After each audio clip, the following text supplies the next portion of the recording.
তো hey guys, তো আজ আমি এটা আমার ফার্স্ট ভিডিও আপলোড করছি। এর আগে আমার একটা চ্যানেল আছে যেটা হিন্দিতে, তো বেঙ্গলিতে আমি খুব একটা ভিডিও বানাই না।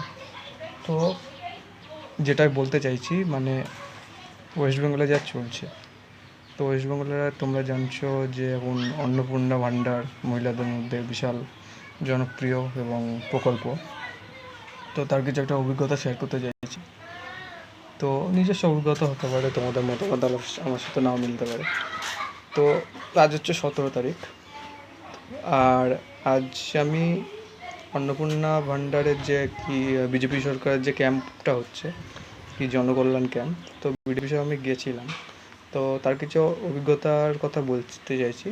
তো তোমাদের মতামত আমার সাথে না মিলতে পারে, ঠিক আছে। তোমাদের বিডিও অফিসে কী হচ্ছে না হচ্ছে, আমি যে আমাদের নিকটবর্তী যে শ্রীরামপুর বিডিও অফিস, যেটা নবদ্বীপ শ্রীরামপুর, কলকাতা শ্রীরামপুর না, ওখানে গেছিলাম, যেহেতু আমাদের এলাকার ওটাই বিডিও অফিস। তো এই সমস্যাটা হচ্ছে যে আগে যেমন দুয়ারে সরকার ক্যাম্প হচ্ছিল, এখন এটা জনকল্যাণ ক্যাম্প না সামথিং এরকম কিছু একটা নাম দিয়েছে। তো এই ক্যাম্পের সমস্যাটা কী হচ্ছে যে আগে তোমরা যখন দেখছিলে দুয়ারে সরকার ক্যাম্প হচ্ছিল, ওটা তোমাদের এলাকা ভিত্তিক হচ্ছিলো, ঠিক আছে, যেমন স্কুল কলেজ সামথিং তোমাদের আশেপাশে নিকটবর্তী অঞ্চলে। আর এটা তোমাদের হচ্ছে বিডিও অফিস বা সামথিং কোথাও পঞ্চায়েতও হতে পারে। তো এটাই কি হচ্ছে যে বিডিও অফিসে জনকল্যাণ ক্যাম্পে হচ্ছে যে যতগুলো তোমাদের এলাকা পঞ্চায়েত বা মিউনিসিপ্যালিটি এলাকা যতগুলো কভার করে এসডিও অফিস বা বিডিও অফিসে, সেগুলো একত্র করে এক একটা বিডিও অফিস বা এসডিও অফিসে হচ্ছে, ঠিক আছে। যদি গ্রামের ক্ষেত্রে বা রুরাল জায়গার ক্ষেত্রে পঞ্চায়েত, যেমন আমাদের এখানে 7-8টা পঞ্চায়েত মিলে বিডিও অফিসে, আমাদের বিডিও অফিসে কাজ হচ্ছে, এবং তোমাদের যে নিকটবর্তী বিডিও অফিসে আছে তোমাদেরও, তো সেরকম দেখবে 7-8টা পঞ্চায়েত, 10-12টা পঞ্চায়েত মিলে কাজ হচ্ছে, যেটা দুয়ারে সরকার ক্যাম্পে কিন্তু হতো না, ঠিক আছে। দুয়ারে সরকার ক্যাম্পে কী হতো, তোমাদের এলাকা ভিত্তিক হতো, এবং যে পঞ্চায়েতের আন্ডারে পড়ছে তো সেটা তোমাদের আশেপাশে বাড়ির স্কুল বা কলেজে সামথিং একটা ফাঁকা মাঠে এইগুলো হতো। তো অর্থে প্রচণ্ড ভিড় যে এটা হচ্ছে, আমি তো মানে জনকল্যাণ ক্যাম্পে গিয়ে আমার মানে চোখ দেখে মানে কী বলবো, চক্ষু চড়ক গাছ, ঠিক আছে। মানে গিয়ে এত ভিড়, মানে 3 দিন ধরে ক্যাম্প চলছে, তো এত ভিড়, কারণ সামথিং একটু ভিড় হবেই, কারণ 7-8টা পঞ্চায়েত মিলে যতগুলো মানে কি এলাকা আছে। তো যেটা বলছিলাম যে 7-8টা 10-12টা যে পঞ্চায়েতের এলাকা, যে তোমাদের ব্লক ভিত্তিক যে এলাকার যে পঞ্চায়েতগুলো আছে, সবগুলো একত্র করে একটা বিডিও অফিসে কাজ হচ্ছে, অর্থাৎ প্রচণ্ড ভিড় হচ্ছে। যেমন দুয়ারে সরকার সেটা হতো না, তোমাদের এলাকা ভিত্তিক হতো। এ একটা ভুল, মানে এত ভিড় হচ্ছে, এত লাইন।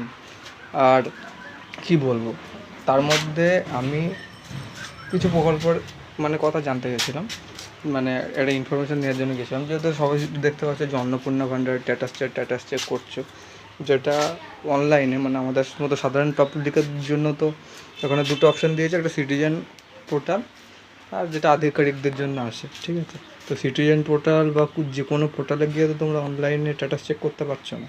তো আমি গিয়ে একবার জানতে গিয়েছিলাম যে অনলাইনে যে কোনো স্ট্যাটাস চেক করার, ঠিক আছে, অ্যাকচুয়াল কোনো মানে যেহেতু ওখানে বিডিও অফিস, ওদের ওখানে সরকারি দপ্তরের কাজ, ওদের পোর্টাল থেকে কোনো স্ট্যাটাস চেক করা যাচ্ছে কি না, ঠিক আছে। এটার জন্য আমি গেছিলাম, মানে আমার উদ্দেশ্য ওটাই ছিল, ঠিক আছে, যে যেহেতু আমি আমার মায়ের ফর্ম ফিল আপটা আমিই করেছি, ঠিক আছে। তো ফর্ম ফিল আপ করে যে স্ট্যাটাসের যে আইডিটা তোমরা পেয়েছো, যে অনলাইন ফর্ম ফিল আপ করে বা অফলাইনে তো করলে তো তুমি আইডি ফাইডি পাবে না, ঠিক আছে। তো সেই স্ট্যাটাসটা চেক করার জন্য আমি গেছিলাম। তো আমি অন্নপূর্ণা ভাণ্ডারে গিয়ে দেখলাম যে ওখানে চুপচাপ বসে আছে লোকজন, কোনো ভিড় নেই, ঠিক আছে।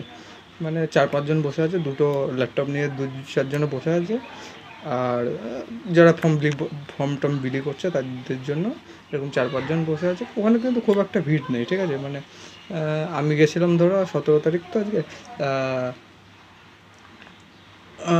সামথিং 12টার সময় গেছিলাম, 12টা 12:30 হবে।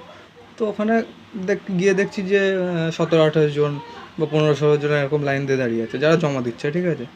তো ওখানে ফর্ম দেওয়া ফেয়া খুব একটা ভিড় নেই, যারা ভিড় হচ্ছে যেটা উজ্জ্বলা যা গ্যাস না সামথিং কিছু একটা আছে প্রধানমন্ত্রী, ওখানে প্রচুর ভিড়, আয়ুষ্মান ভারতে প্রচুর ভিড়, আর সামথিং বিভিন্ন বিশ্বকর্মা প্রকল্প টকল্প সব আংবাং যা আছে, ঠিক আছে। তো সেখানে প্রচণ্ড ভিড় বা সামথিং এরকম কিছু হতে পারে। তো আমি গিয়ে জিজ্ঞেস করলাম যে ম্যাডাম বা স্যার ওখানে জায়গায় ছিল, 2-4 জনকে আমি জিজ্ঞেস করলাম যারা অ্যাকচুয়ালি ল্যাপটপ নিয়ে বসেছিল, কারণ যারা ফর্ম ফিল করছে তারা তো কারণ স্ট্যাটাস চেক করতে পারবে না। তো আমি আইডিটা নিয়ে গিয়ে বললাম যে স্যার বা ম্যাডাম, দুজনকে আমি জিজ্ঞেস করলাম যে আমি অনলাইনে ফর্ম ফিল আপ করেছিলাম, তো এখানে আইডিটা দিয়ে আপনারা একটু কি বলে দিতে পারবেন যে আপনার আমাদের মানে এই স্ট্যাটাসটা কি অ্যাপ্রুভ হয়েছে বা রিজেক্ট হয়েছে এরকম কি। তো আমাকে হট করে বললো যে এরকম কিছু স্ট্যাটাস ফ্যাটাস চেক এখানে হচ্ছে না, ঠিক আছে, আমরা সব করতে পারি না। তারপর আরেকজনকে আমি জিজ্ঞেস করলাম, দিয়ে ওরা বললো যে আমাদের বিডিও অফিসের এখানে যান, ঠিক আছে। মানে এত বিরক্তি ভাব এদের, অ্যাকচুয়ালি এরা নিজেও জানে না কী করে। আর একজন আমাকে বলছে যে মানে ওইখানে যান ফর্ম দেবে। আমি জিজ্ঞেস করলাম যে ম্যাডাম আমি এখানে অনলাইনে ফর্মটা ফিল আপ করেছি, তো এই আইডিটা নিয়ে আপনি একটু স্ট্যাটাসটা আমি চেক করে দিন, ঠিক আছে। বা আপনারা যদি আধার কার্ডের ডকুমেন্টস বা আধার কার্ডের নাম্বার দিয়ে এরকম করা যেতে পারে, যাই হোক। তো ওরা তো বিডিও অফিসের আধিকারিক, ঠিক আছে, অ্যাকচুয়ালি কর্মী। এবার অ্যাকচুয়াল স্টাফ না সরকারি স্টাফ না কি ডেটা এন্ট্রি অপারেটর বসিয়ে রেখে দিয়েছে বা অস্থায়ী কর্মী বসিয়ে রেখে দিয়েছে যারা ফর্ম দিচ্ছে বা বিলি করছে বা ডেটা এন্ট্রি করছে, মানে ল্যাপটপ কম্পিউটার নিয়ে, সেটা আমি জানি না, ঠিক আছে। তো এটা কী মানে কী ধরনের সার্ভিস আমি কম্পিউটার মানে অ্যাকচুয়ালি বুঝতে পারছি না, যে যারা বিডিও অফিসের সরকারি স্টাফ তারা সেখান থেকে কোনো অ্যাপ্লাই মানে স্ট্যাটাস চেক করার প্রক্রিয়ায় তারা খুঁজে পাচ্ছে না বা করতে চাইছে না, স্যার ডিরেক্টলি বারণ করে দিচ্ছে হচ্ছে না বা এরকম করছে, ঠিক আছে। বা আপনি তো জমা দিয়ে দিয়েছেন, আপনি স্ট্যাটাস চেক করছেন কেন, এরকম কোনো অপশানই নেই।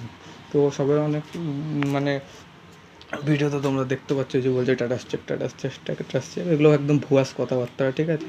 এরকম কোনো স্ট্যাটাস চেক সরকারি দপ্তর হচ্ছে না। মানে এবার তোমরা তোমাদের বিডিও অফিস বা তোমাদের নিকটবর্তী ক্যাম্পে গিয়ে তোমরা এটা ভেরিফাই করে নিতে পারো।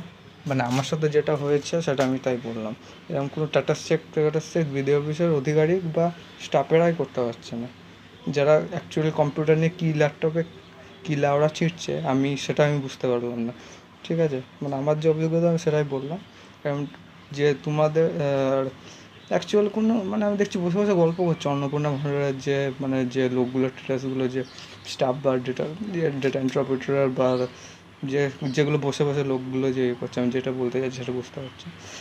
তো এরকম একটা আর মানুষ এত হয়রানি হচ্ছে আমি যা দেখতে পেলাম। আমার মনে হয় যে এই সরকার যদি ঠিকঠাক কাজ না করতে পারে 5 বছরে টিকবে কিনা আমার সন্দেহ। এবার নিজস্ব অভিজ্ঞতা থেকে বললাম, এবার তোমাদের এলাকায় এটা নাও হতে পারে, ঠিক আছে। যাই হোক, আমার অভিজ্ঞতা শেয়ার করলাম। Good bye. ভিডিওটা ভালো লাগলে লাইক শেয়ার সাবস্ক্রাইব করে দিও। Good bye.